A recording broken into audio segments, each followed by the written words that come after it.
We are now, and I will make sure that, the transcriptions are on. Perfect. All right. Dr. Afridi is a professor of religious studies and the director of the Holocaust, Genocide, and Interfaith Education Center at Manhattan College. She teaches courses on Islam, the Holocaust, genocide, comparative religion, and feminism. Her most recent book, Shoah Through Muslim Eyes, from Academic Studies Press, was nominated for the Yad Vashem International Book Prize for Holocaust Research and the Jacob Schnitzer Book Award. She is currently working on a book, The Wounded Muslim, from Lexington Books, and a co-edited book on international approaches to the Holocaust from Nebraska University Press. Again, these last two are forthcoming. In 2019, she was awarded the Costello Award for Teaching Excellence in the School of Liberal Arts at Manhattan College. And in 2022, she was awarded the Lasallian Educator Award for the whole college. Dr. Afridi obtained her PhD from the University of South Africa and her master's and bachelor's degrees from Syracuse University. I pass it now to Dr. Deidre Butler, director of the Zelikovic Center for Jewish Studies at Carleton, to say a few words. Thank you so much, Professor Hollinger, and for the students in this class for opening up your class today and welcoming us to listen to Professor Afridi with you. I'm really delighted that this lecture is happening in this class, which is a course on the Holocaust that's really been revised and renewed by Professor Hollinger, who is herself an emerging scholar who is contributing to Holocaust studies through her important work on Holocaust denial. So it feels very fitting. We're so grateful to Professor Afridi for joining us today. As some of you heard, as we were just getting started, we have a Carleton connection with Dr. Afridi, as she generously contributed a guest lecture to the Hear Our Voices project, which is an open educational resource that's available to teachers and to students and to researchers. And we're launching it next week on November 24th. So please reach out if you'd like to join us for that. Professor Afridi is a leading scholar of Muslim responses to the Holocaust, and her book Shoah Through Muslim Eyes, which Dr. Hollinger just mentioned, marks a key intervention in bridging the disciplinary conversations of Holocaust studies and Muslim studies. I am particularly pleased that Dr. Afridi is speaking today during Holocaust Education Month, speaking on this important topic of Muslim and Arab responses to the Holocaust. And before we begin, I want you to think for a moment about that topic, that theme, and about all of the assumptions we all bring to it. What preconceived notions of anti-Semitism or Holocaust denial do we bring to this lecture? Do you imagine that there's no connection? Do you imagine there are no responses? Or do you imagine negative or positive responses? The historiography of the Holocaust has only in the last several years taken seriously how Muslims and Arabs should be engaged in thinking about the Holocaust. Questions about the ways in which the Nazis and their supporters sought to engage Muslims and Arabs, how Arabs were targeted racially by Nazi ideology, and how Muslims and Arabs rescued Jews, often at great personal risk. All of these are being explored today in ways that were simply unimagined even 20 years ago. If our historical understanding of this period is still growing, responses to the Holocaust among Muslims and Arabs is also still evolving. Holocaust responses among Muslims and Arabs take place in particular historical, political, religious, and cultural contexts. And whatever assumptions you bring to these questions, it is more complex than we might imagine. For this reason, we're most fortunate to have Professor Afridi here today to guide us through these difficult questions. Thank you. All right, Dr. Afridi, I'll pass it to you. You have the capabilities to screen share, so whenever you're ready to do that, you're good to go. Okay, I will in a minute. So thank you so much, Dr. Hollinger and Dr. Butler. This is an amazing experience. I'm so happy to be also part of the education project, which I think is so important. And to mention that it is, Holocaust Awareness Week. And, I just want to say that this is a very complex issue and topic that I teach. I teach a class called Muslims and the Holocaust at Manhattan College, and we have some very fiery, tense conversations towards the end of the class, like yesterday we did. But it's one of the things that, if you are studying the Holocaust, you realize regardless of who you are, There are so many complexities around what happened, who was involved, what countries were involved, what races were involved. So I think what's interesting about looking at Muslims and the Holocaust is, wow, what do Muslims have to do with the Holocaust? And I think students are really attracted to this topic, but they're also attracted to this topic because it has a lot to do with contemporary situations that we're in. And I always feel that as professors and as educators, we have to make things really relevant. So I'm just going to say that as I open. So thank you so much for your introduction. And I just wanted to say a few things about myself. I am Muslim. I was born in Pakistan and I was raised in Europe and the Middle East, and I came to the United States when I was in high school. So I really had different experiences growing up with many different cultures, especially Western Europe, but also the Middle East. And I also have a real deep connection with Pakistan because my mother lives there. So I have to go there every year, and it's a very long flight. So, you know, I do have a very eclectic background, and I feel like I'm very privileged to have done a PhD and be here in the United States at a university. So having said that, I want to say that I run the Holocaust, Genocide, and Interfaith Education Center at our college. Our college is Catholic. Our community is Jewish, and I'm Muslim. So it's a very interesting kind of mix that we have at Manhattan College. And I think those are very interesting mixes, and there's very interesting and important and significant that non-Jews talk about the Holocaust. It's very important that, you know, non-Muslims talk about Islamophobia, and I think it's very impactful, especially for students and communities. So I want to begin with showing you and just taking you through a highlight of the kinds of work that I do, and perhaps what we can even begin to learn today in terms of my book, which is Shoah Through Muslim Eyes. This book keeps giving, by the way, right? It's like I put it away. I publish all these articles. I start talking about the wounded Muslim. I was like, no, we want to talk about Shoah Through Muslim Eyes. And the reason I wrote this book is because I was frustrated as a Muslim within my own community about Holocaust distortion, mainly relativity and denial.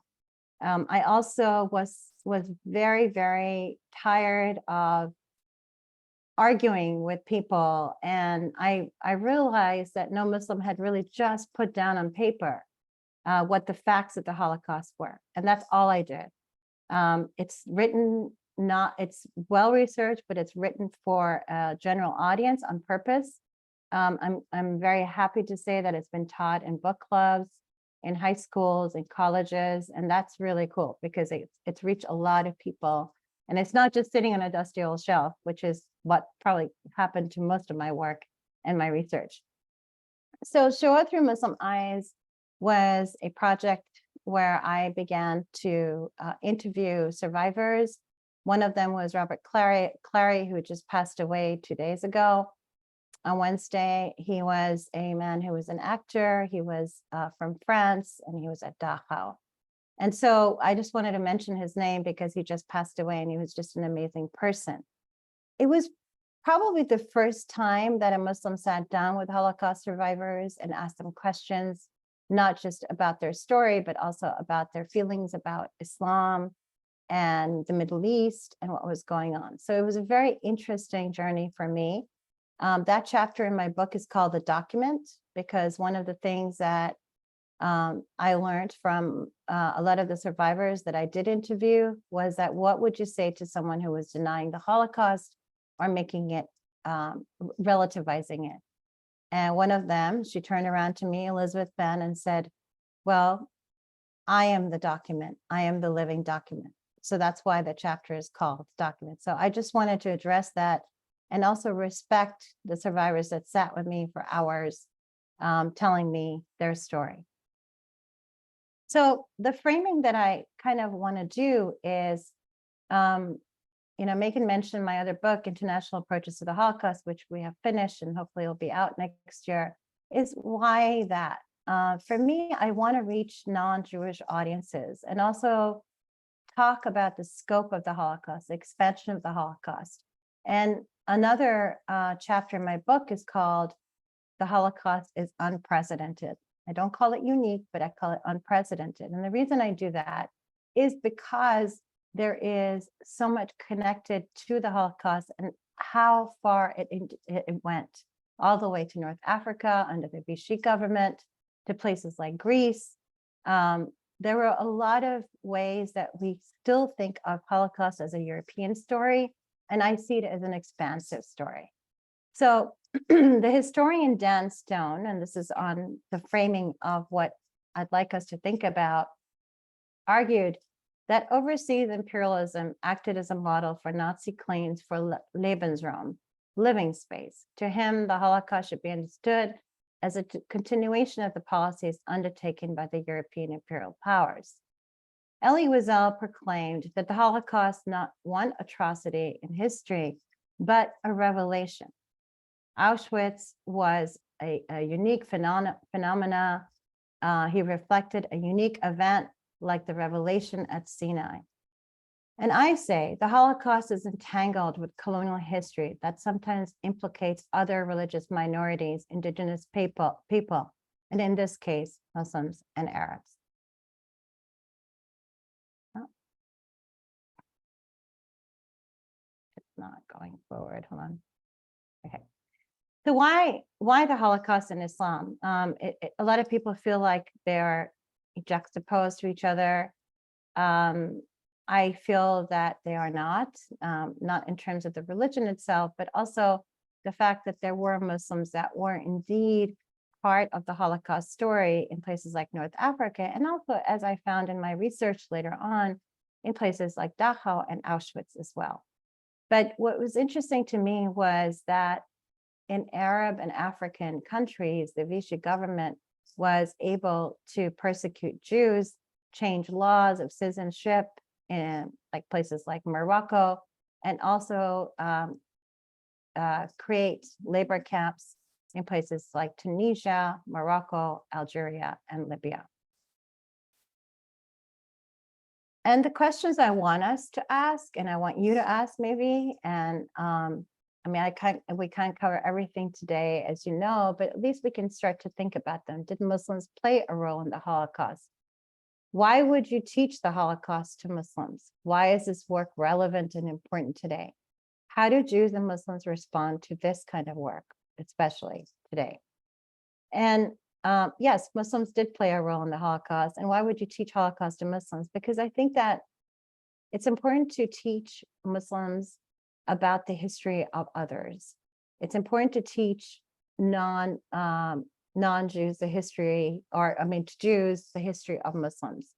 I think that we live in a perspective that has shaped us to see certain things in a certain veneer. And of course, that's sort of the construction, the society, the culture, the country we're from, perhaps the schools we went to, the families we grew up in. But at the same time, what education does in the context of Holocaust education, it asks us very deep questions. Questions about who was involved, why they were involved, and what are the ethical implications of that involvement. Why is this work relevant and important today? It's important today because when I teach the Holocaust, I look at colonization, especially in North Africa. I look at different laws, racial laws against Jews. I look at what happened with racial laws against the Arabs and the Muslims. And we start thinking about what was the situation of Muslims and Arabs pre-Holocaust, but also pre the state of Israel in 1948. And I think that's a very, very important conversation to have.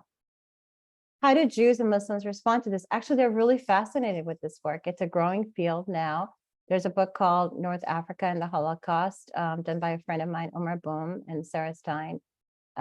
He also has done the first kind of graphic novel about North Africa. There's a work being done by David Matadil, a British scholar, on Islam and Nazi Germany. So it's a burgeoning field, and I'm really, really happy to be part of that field. Robert Sotloff wrote Amongst the Righteous, and he talked about the rescue. He wanted to see an Arab have the title of Amongst the Righteous at Yad Vashem in Israel. So what do we know about the expansion of the Holocaust? We know that it went to Libya, Tunisia, Morocco, and Algeria. We have documentation from there, but we also have physical evidence of the Vichy government and their own lists of Jews that were living there, as well as people who are political prisoners, as well as resistance fighters. And a lot of them sometimes ended up in the same camps and prisons. What do we know about colonialism? Unfortunately, very little. I find myself in college, teaching lessons about European colonization from the start of like 1600s to the present. But really, colonization, in very simple terms, is the policy or practice of acquiring full or partial political control over another country, occupying it with settlers and exploiting it economically. So the North Africa was, of course, colonized by the French. And because of that, the Vichy government was in power. So the local people in North Africa were very used to the European sort of colonization practices. They also knew how Europeans had implemented certain racial laws for both Jews and Arabs living there. They also knew their resources were being taken, but they really were not aware of the Holocaust in Europe. And that's the interesting thing. And what's interesting is that Jews that were persecuted in Europe were not aware of what was going on in North Africa. So today we have social media in a very different context where we can watch right now Iran and the protests. We can perhaps see certain photographs of the Uyghur Muslims being persecuted in China. Perhaps we can even see the Rohingya Muslim in Myanmar, which they use social media. However, at this time, there was no such thing as social media. And there really wasn't much talk about what was going on in Europe. There were certain Jews that did visit North Africa and had some knowledge, but were still unsure because they were going back to Africa and places like Morocco to visit their families. So the Holocaust and colonialism is not a comparison in my work at all. I make that very clear. But perhaps I ask myself, can we understand historical context at different times of one another? When we think about the colonization, and then we think of Holocaust as a separate event, it provides an understanding of different power structures. It defines the many challenges that we face today, also between Jews and Muslims. Yesterday, I gave a lecture on Zionism and the question of whether it was colonization. We talked about why it perhaps wasn't colonization, why it was colonization. And it was a very tense conversation because there were a lot of students already who had been taking my class with a lot of presumptions of the fact that European Jews somehow were settler colonial peoples. What they had forgotten was the Jews of Europe were the ones indeed that were being murdered. So these are very important conversations to have, because even if you're taking a class for a long time, or you're listening to someone, you're reading a book, it just is like this weird barrier that has been created somehow about the European, about the Jew in different ways. Muslims and the colonial memories and boundaries are very important to a lot of Arabs and Muslims that are still in many of these areas, and how they remember Jews living amidst them, and how they remember also what happened in Palestine, and then the creation and the state of Israel. There were 17 slave labor camps that the Nazis established through the Vichy government, 3 in Morocco, 3 in Algeria, 7 in Tunisia, and 4 in Libya. That's a lot of labor camps.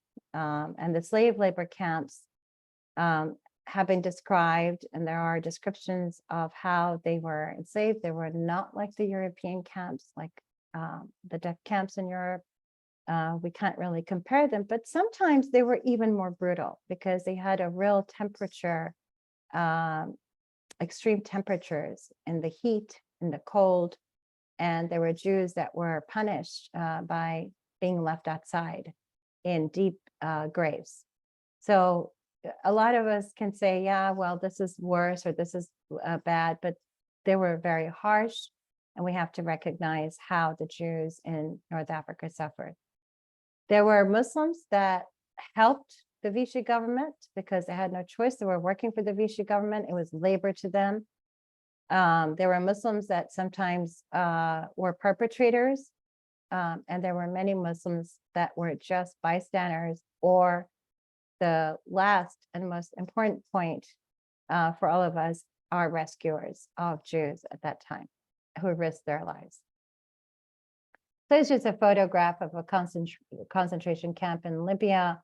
It obviously looks very different from, say, Europe, but at the same time, we have a lot of labor. We have a lot of mix of the local Arab and African population working for the Vichy.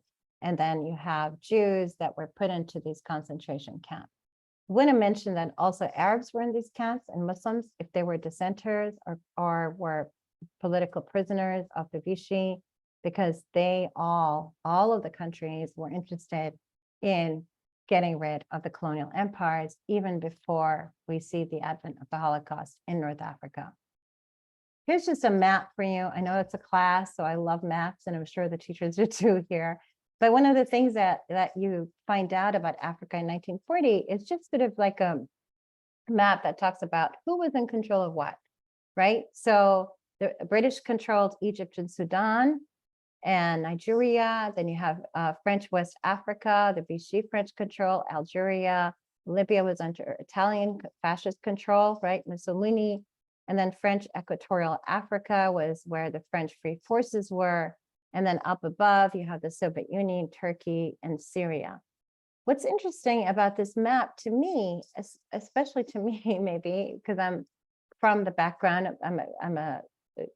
my country was colonized too, as a subcontinent of India, as a long-standing colonization ever done by the British, is that every Muslim country, including Turkey, in terms of the Ottoman Protectorate, was colonized by a European force. That's a very important thing for us to think about.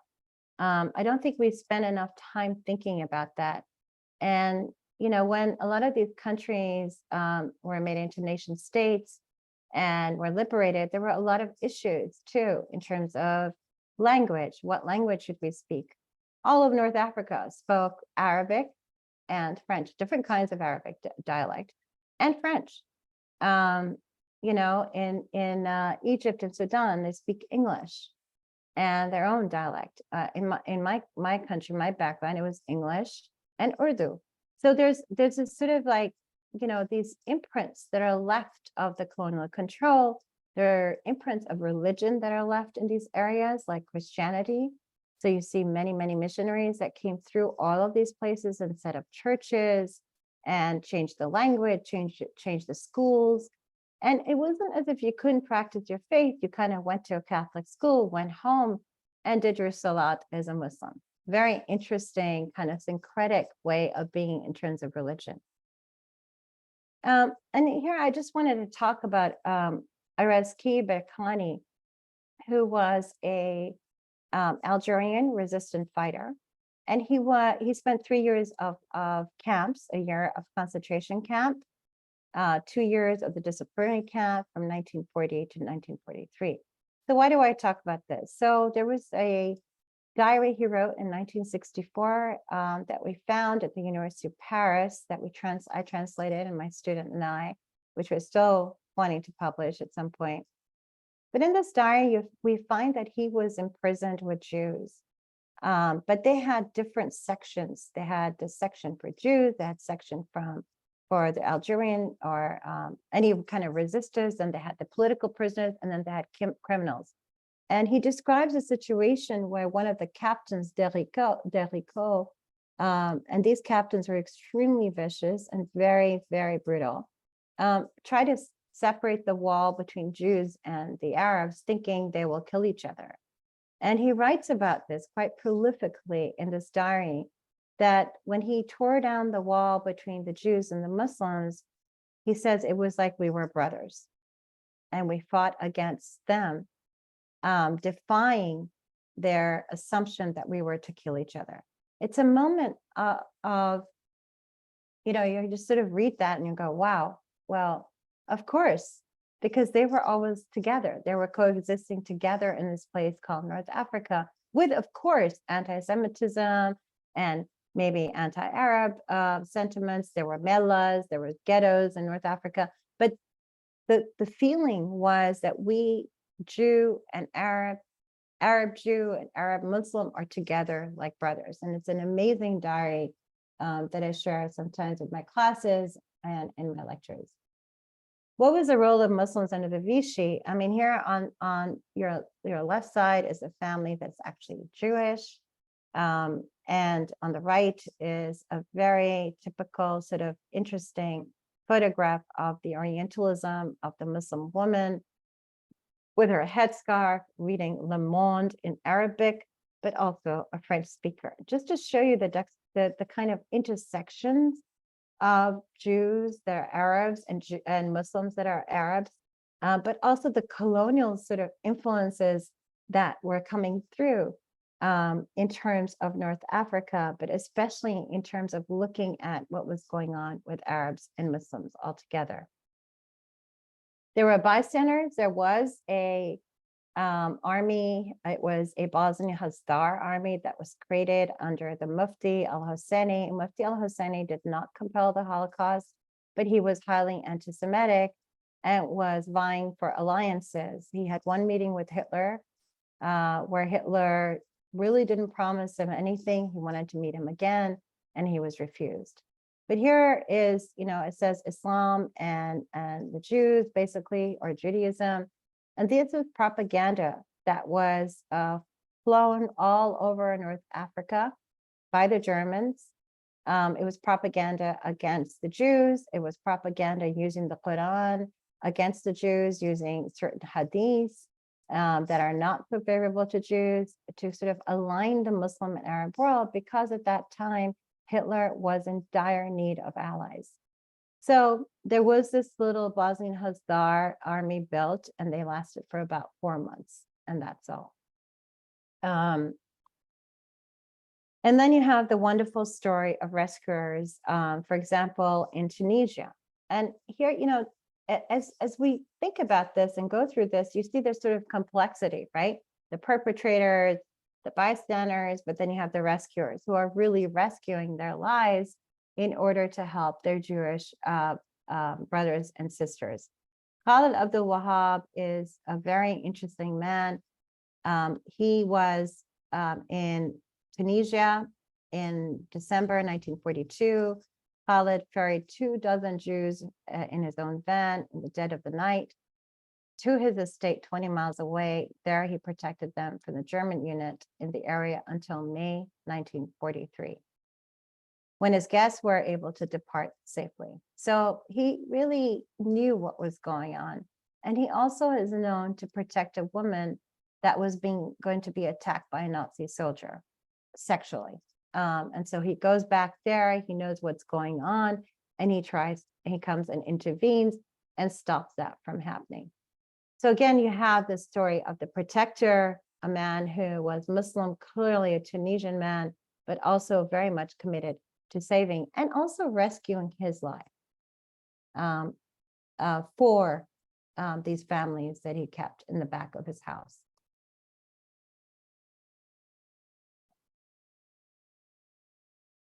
Okay. The Moroccan king, he too was a person to be admired. He was somebody who really believed in Jews being Moroccans first. So if you were Jewish, if you're a Muslim, if you're a Christian, it really did not matter to him. He really refused to follow the anti-Semitic orders by the Nazi-controlled Vichy government in France and exclude any of the Moroccans' 200,000 Jews from being publicly humiliated or going through any of their regulations at all. So he, again, the Sultan, was somebody that people talk about in Morocco, right? He's a good memory. He's a person who protected the Jews. And he also did not allow them to wear the yellow star because he felt that that was humiliation for them. And the Sultan invited all rabbis to the 1941 throne celebration. And that was, again, a very rare thing to be doing in defiance of the Nazis and the Vichy government.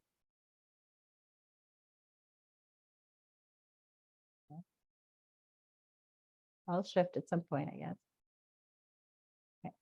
Albanians. Now, Albania was the only European country to save all of its Jews during the Holocaust.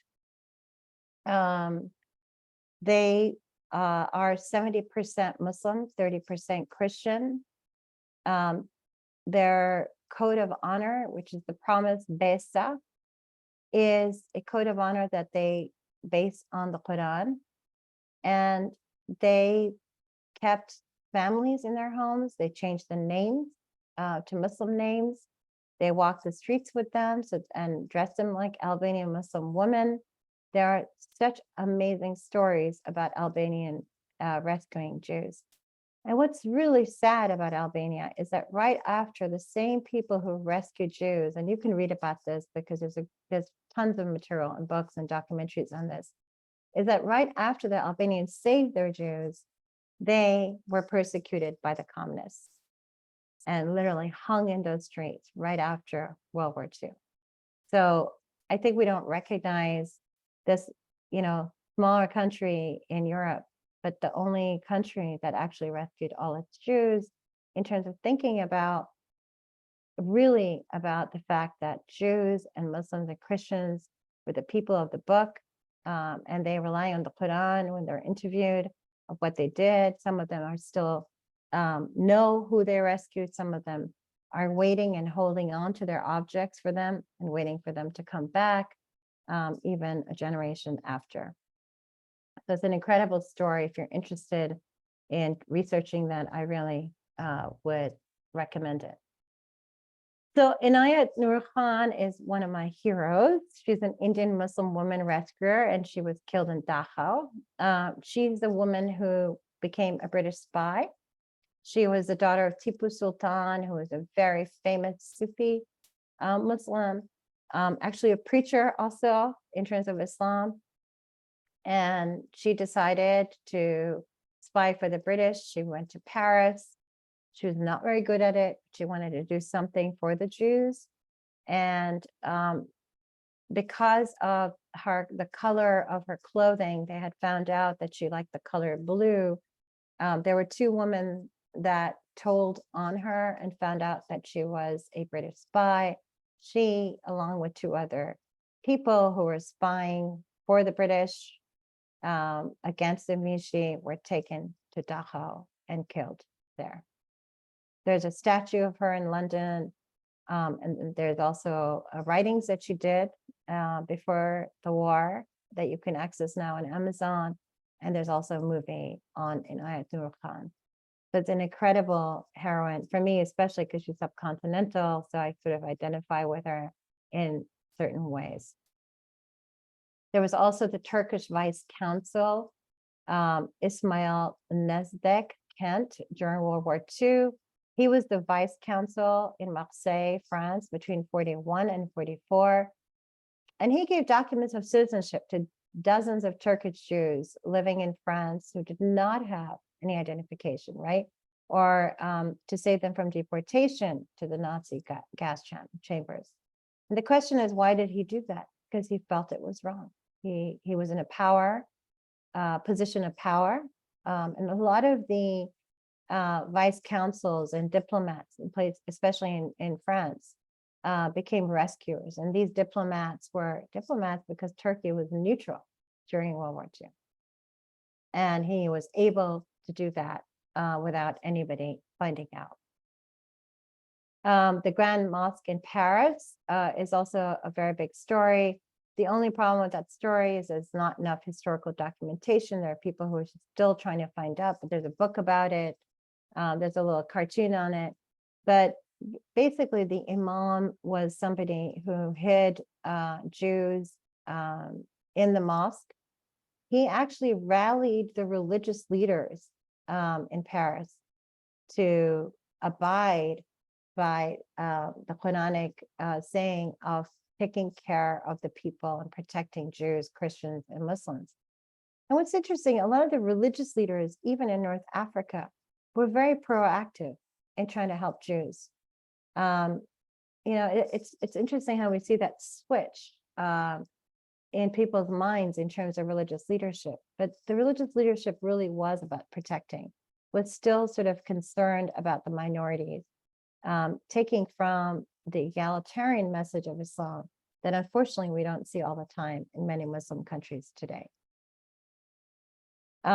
He's also a very important person. This is Hossein Sardari. He was an Iranian diplomat in France. He's called like the Iranian Schindler. There's a book about him. He's very interesting because he came up with a racial category called the Mosaic category to show that Jews were not indeed Semitic, but they came from the prophet Moses. It's a very interesting theory, but he was successful. And he helped, 14 families escape by changing their names. And there were Iranian Jews that were stuck.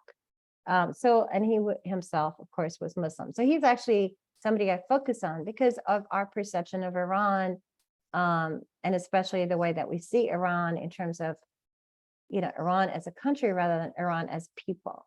And I think that's really, really important to bridge that gap today in contemporary life as we know what's going on in Iran today. Muslims in the Holocaust to me is not one story. There are many, many stories that I'm happy to tell. This is one thing that I think most people don't even know about. This is a list of Muslim concentration camp inmates compiled by the SS Main Economic Administrative Office. And this tells you, if you look up on, this tells you where they were, and this tells you who they were, and they're all identified as Muslims. So you have Albania, Bulgaria, you also have Ukraine down here, Turkish, Serbian, Russian, Polish, and the question is, what were they doing there? Some of them were actually caught in sort of an economic opportunity point. They had no idea this was going on and went there for economic opportunity. And most of them were trying to flee communism. And they were caught and they were taken to places like Auschwitz 1, 2, and 3. In 2018, before COVID, I took a group of 52 Jewish and Muslim women to Auschwitz. I was their teacher and leader. We went to Auschwitz and we went to Berlin. And there we went to the clearinghouse, which is called Canada. And we did a prayer, a Jewish prayer for the Jewish victims. And we did a Muslim prayer for the Muslim victims. And the Auschwitz Museum was kind enough to give us all the 67 names that they could identify were indeed killed there. So that was very special and actually very healing for us because it was shared, feeling and pain. By the way, that trip was incredible. And we got to discuss contemporary issues and, it was all women from the ages of 17 to 71. So it was very interesting, different generations. Muslims were also found in displaced people camps, DP camps. There were Albanians, Russians, Eritreans, Syrians, and some of them were fleeing, like I said, from communism, fascism, and economic poverty. Just going to share a couple of documents that I found at the United States Holocaust Memorial Museum a few summers ago about a Muslim Russian who was captured by Germans. Turkish moved to Russian, captured by Germans in 1944. There are tons of these documents. I only had a week there and I could only go through a few hundred, but I need to go back and finish this work and see who these people were. And they are looking for people. If you're interested in going to the museum and doing this kind of work, it's really incredible. And then here's another document, a Turkish woman whose husband had died, migrated to Romania in 1943, and the Germans arrested her and her family because she did not have papers, was deported by the Germans to work as couriers for the German military. They were sent to Rottenburg after being in the displaced camp for a year in 1947. So really interesting stuff that you can find and who what the migration patterns were, where these people went. Here you have nationality Turkish, occupation housekeeping, born 1903, and then the female and what happened to her. Applicant was born in Turkey. She married in 1924. And here is her documentation when she went to Rottenburg. So you have everything there and documented even in these DP camps to see where Muslims were and what they were doing. And that's it. And the question I have is, what can we actually learn? Thank you, Dr. Afridi, so much. That was fascinating, especially the pictures of the documents that you found in your work towards the end. That was just so cool to see, resources like that, because we don't get to see those every day. So we can open up the chat or the Zoom, sorry, for questions. Anything you want clarified, you'd like to know more about, questions for Dr. Afridi about her work, anything. You can either use the raise hand function under reactions in the bottom bar. That's the most helpful, as it'll allow me to kind of see who raised first and who can go first to ask their question. If you'd prefer, you can put them in the chat, either publicly and I could read them out loud, or privately to me. And you can indicate if you'd like to be anonymous or not. So we'll open the floor up to questions. Anybody?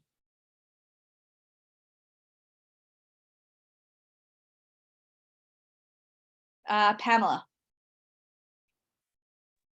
Mine's just a really simple little question. You mentioned that after the war in Albania, the communists were killing somebody, but I didn't quite understand what you meant. They were killing the Jews of Albania or somebody else, and I didn't understand that. Could you just clarify that tiny little thing? Yeah, I mean, Albania came under communism and they were killing Albanian Muslims.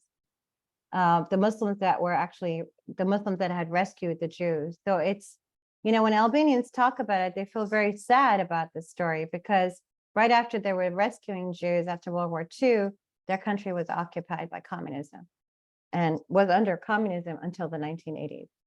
Well, I know it was under communism, but were they the communists murdering the rescuers, or were they murdering the Jews, or both? Or like, what's the connection between the murder of the people under communism and the rescue of Jews, if any? They were murdering the rescuers. Were they murdering them specifically because they rescued Jews, or they were just the same people? Like, I don't understand the connection. They were the same people. Sorry.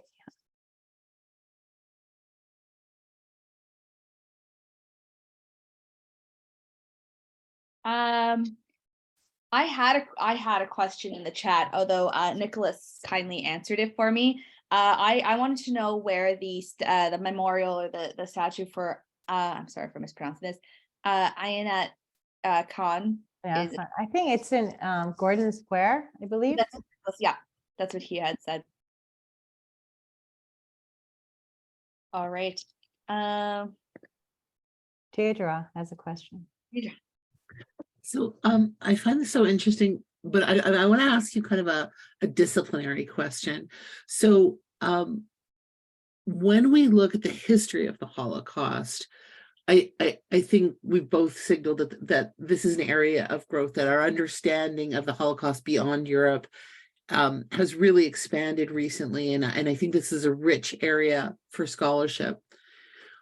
I guess what I'm trying to understand is, in terms of the particular work that you do about contemporary Muslim responses to the Holocaust, do you see that area as growing as well? Because it's hard to find other scholars who are doing the kind of work you do. And I'm just wondering what that means for you as a scholar working, what I see as somewhat in isolation. I'm just wondering if I'm seeing it in an accurate way, or if you could just comment on like where you position yourself in terms of these kinds of questions and other scholars. That's a tough question, Deirdre. But I mean, I think one of the, like, as you know, I teach the Holocaust. and I teach Islam. And, it doesn't always intersect my work, right? So I have a class on Muslims in America. I have a class, and I'm doing a class next semester on women in Islam. I do memory and literature in Islam. I mean, there's a lot of classes I've developed on just, Islam. But I have developed the class Muslims in the Holocaust. And I think I'm trying to find ways to intersect it because it's exhausting, right? So on one hand, I'm fighting anti-Semitism, right? I mean, in the real world, this is what we're talking about. And on the other hand, I'm fighting Islamophobia and I'm experiencing Islamophobia. So it's a very hard, kind of challenging thing. But the Muslim responses to the Holocaust, I think, are really important, and especially the rescue stories, because what I'm trying to point out to Muslims is that our faith, Islam, actually just condemns the killing of anybody, right? And the fact that many Muslims did risk their lives because they believed in the social justice message of the Quran is incredible. And that maybe we have something to learn from this, right? Maybe we have to stand up for the minorities as well. So there's a lot of ways that we can think of the Muslim response to the Holocaust. But on the other hand, what I'm trying to do is say, look, you may want to relativize the Holocaust, which is wrong, which I think is a crime, actually, personally. Or you may want to deny it, which is a total crime. But the very fact of the matter is that the colonized countries, especially under the French and the Italians and the Germans, had it in their own country, right? They had, rabid anti-Semitism and the same kind of racial laws that they were trying to implement. And some of you know about the Vichy, they were very brutal, even more brutal sometimes. So I think there's also that point of historical connectivity that does not allow you to deny and to relativize what happened during the Holocaust. So what it does is that it puts us in a different geographic space, but it also makes us think about what were the Arabs and Muslims experiencing? Colonization, right? Differently, right? Like I've made that point, I hope, that it's not a comparison, but it's an important aspect. And if we could just freeze time and say, okay, let's just think about what the colonization meant, right? And just sit there for a while and pause, like a Husserlian moment, Edmund Husserl and his epoche moment. And then you go to the other and you say, wow, now what were the Jews experiencing? Some Jews were taken from North Africa all the way to Auschwitz to be killed. Unbelievable, right? I mean, every time I teach that, I'm like, I still am shocked. So I don't know if I answered your question. Again, I'm not surrounded by tons of Muslims that are doing this work, just to be clear, everybody. But I think that there is something to be said in this work. There's a growing younger population of Muslims that I meet internationally in places like Sarajevo or, different places that are very interested in this work. And they want to learn. But, they would have to come here and I would have to, and a lot of people say, well, who's going to do this kind of work? And I said, the young people. I think this is their job, I'm just opening the field, I'm just touched it, but there's a lot more to be done. Oh, Dr. Butler, you're on. I had to be muted at least once today. That's really what I was trying to get at, this idea that you really are opening this field. And I'm excited by the work here that you're doing, and that you're building on the historiographical work that's being done and building these bridges. I think it's fascinating. If I can just have a little follow-up question is, I teach religious studies, and of course, there are sources within Islam in terms of the Quran and the Hadith, which are used in anti-Semitic ways. And I'm just wondering how you deal with those, because you, of course, have a very different position in the classroom as a Muslim woman than I do as a Jewish woman talking about these sources. So I'd love to hear your insights. Yeah, those are very I mean, I discuss them in my book, actually, and discuss those verses that are highly anti-Semitic and violent. And I say, yeah, the Quran has these verses, and how do we understand the hadiths, right? And we talk about that. So I mean, there's no denying, there's no defense. But you know, we human beings create religion. We interpret religion. I mean, it's like God doesn't knock on my door. Never. So it's like I have to sort of like create the way I think about God, the existence of God, or what the Quran is saying. Or, during Ramadan, every time I reread the Quran, I just open it on any place and I just want to reread it. And every time I find something totally different. And that is something that Jews should understand in terms of interpretation, and how Muslims call it ijtihad, to go over it over again. Unfortunately, we have stopped educating Muslims to do that. And I think that's the deeper problem, Deirdre. Not allowing enough women access to their own sacred texts. And that is just such a tragic thing. Not allowing, people with different interpretations come together in a social movement, right? I mean, that's a lot of the problems that Muslims are facing. But I think there are like little grassroots movements, that are trying to ebb and flow this and saying, wait a second, I've studied this. But again, it's like doing interfaith work in the United States. If you're not an imam, a rabbi, male, right? A male imam, a male rabbi, or a male priest or a minister, you have no validity. It's still a problem here in the United States, right? Someone has to sort of like give you some kind of a position to do that. And it's highly problematic, right? I mean, the female part of it, in terms of your question. Yeah. Thank you. Well, that was very insightful. Thank you, Dr. Afridi. We actually have 3 questions. So we have 2 that came in the chat first. So I will read. One is anonymous, and then we have one from Nicholas, then Joan, and then I'm not sure if I'm pronouncing your name, Bithia.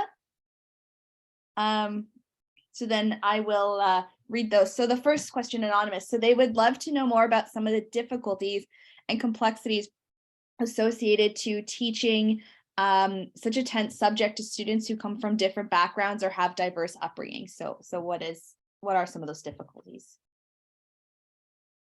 I think the most challenging thing is, I'm teaching about Muslims and the Holocaust. So most people don't know much about Islam to begin with. So it's really hard. Like this class, I feel like I cover like a unit on Judaism or a unit on Islam, things about Muslim empire. So I mean, I think it's the lack of knowledge that challenges me too. Like I can't assume anything, and it's such a complex topic. I mean, the other thing is, of course, the Israel-Palestine issue, right? That's always sort of there, and it's not an elephant in the room for me. I'm very open about talking about it, and it causes problems because when I start talking about, that Israel Jews should have a state, but also that Palestinians are suffering.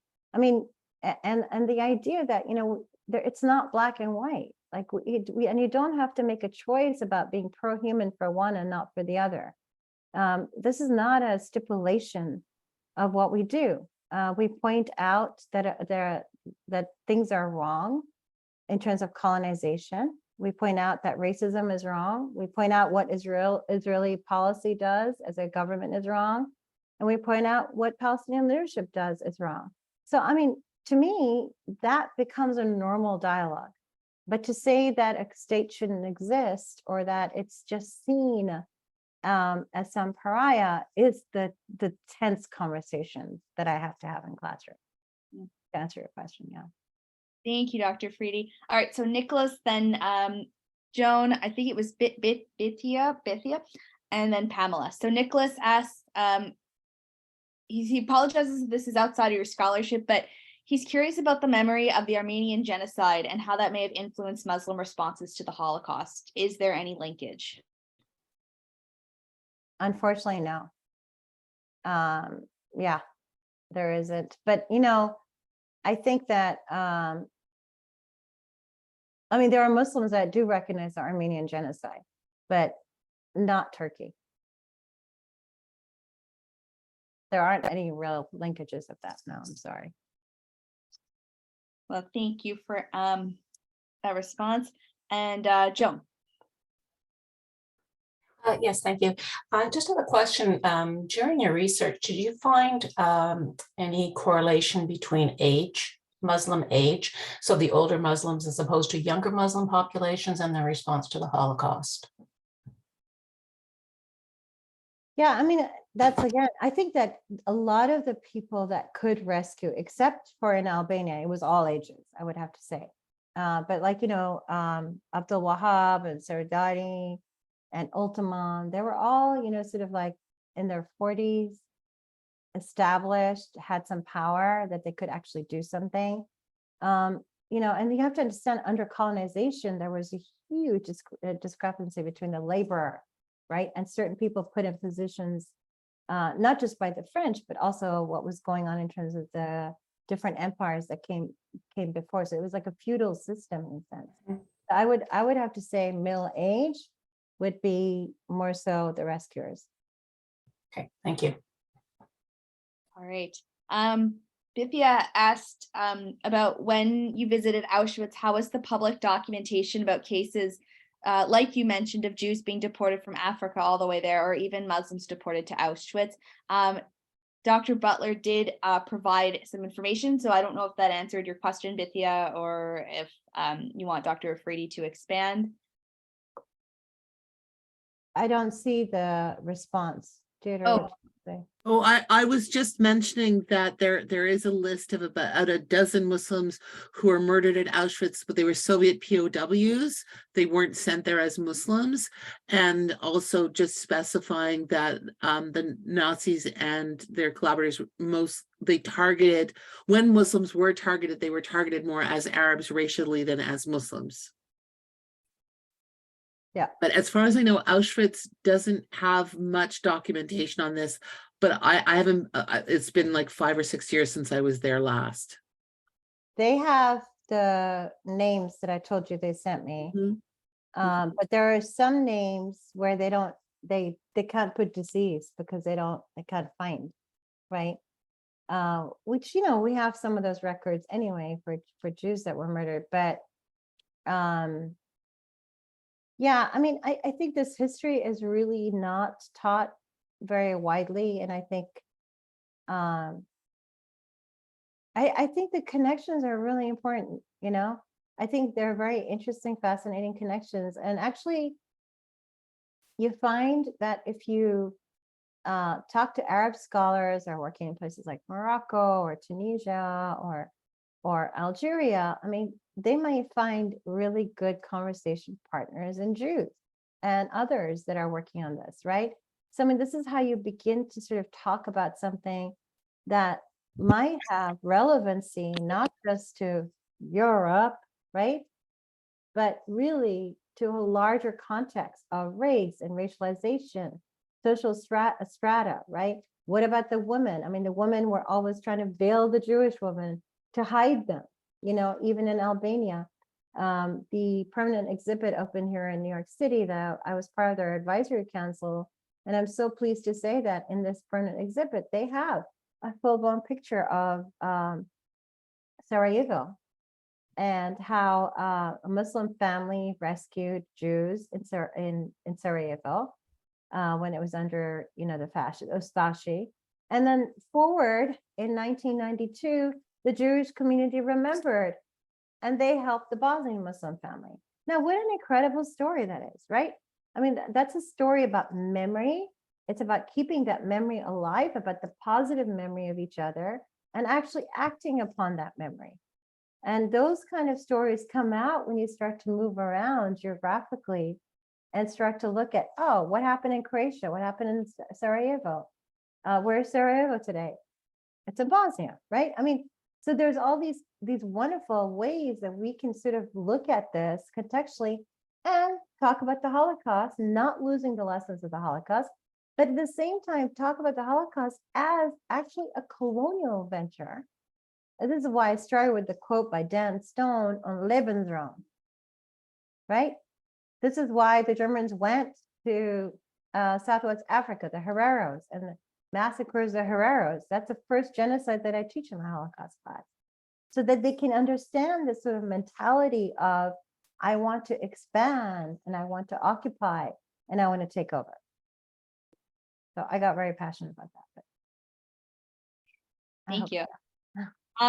We have Pamela's question and then we might wrap up. So I don't know if Yeah, I gotta go, actually. I have another thing dinging me right now. Oh, okay. Do you Can I ask my, can I I'll ask take one Sam's question. Yes, of course. Yeah. Okay. In 1963, the Algerians expelled all the Jews from Algeria and destroyed all the synagogues and turned them into mosques. And there are no Jews, I believe, left in Algeria. So that's 1963, which is relatively speaking very close. And so I'm trying to think, is there a connection between the Holocaust and the expulsion of Jews from Algeria and I think other North African countries, the very places where the Nazis had been, and the obvious anti-Semitism of that set of decisions and the expulsion of people who managed to live through the Holocaust but still get expelled from the country where they had spent the many generations? I mean, I think there is a connection, but I think it also is way more connected in a direct way to Israel. Because we're talking about 1948, right? And then you see expulsions not just from Algeria, but you see it from Morocco, you see it in Tunisia, you see it in Libya, you see that in Egypt, you know, like after the wars. But I think that because those expulsions occurred in North Africa again, if you ask those North Africans, do you know anything about the Holocaust? They would say no. So that's why I think it's this huge gap, right? So that's why when I interviewed The survivors, connecting thread is the anti-Semitism in both. yes, There's the obvious, very dominant, and you can say, oh, it's because of Israel, but whatever, you're still expelling your Jews, so who aren't Israelis. yeah, no, they're not at that point. They're Arabs, right? They're Jewish Arabs, absolutely. All right. I believe if Joan's hand is up from before, I believe that's all the questions. I don't have any more in the chat. Okay, it was good. So I wanted to thank you again, Dr. Afridi, for taking the time today so generously to come and speak to us on this topic. I hope we get to chat more, you know, in the field of Holocaust studies about Muslim and Arab responses and experiences. It's very important and understudied. And so I'm glad that you're pioneering that field and moving ahead. So thank you very much. After I stop the recording, I just want my students to hang on for 2 more seconds. I don't know if Dr. Butler has anything else to add, but No, just a big thank you to everyone for being here. And of course, to Professor Afridi for sharing her time with us. And we've learned so much from you. Thank you. Thank you so much. I appreciate it. Bye-bye, everyone. everybody. Good luck with class. Gonna Thank go you, too. Have a great class, everyone. Bye, Dr. Butler. All right, I'm just going to stop the recording.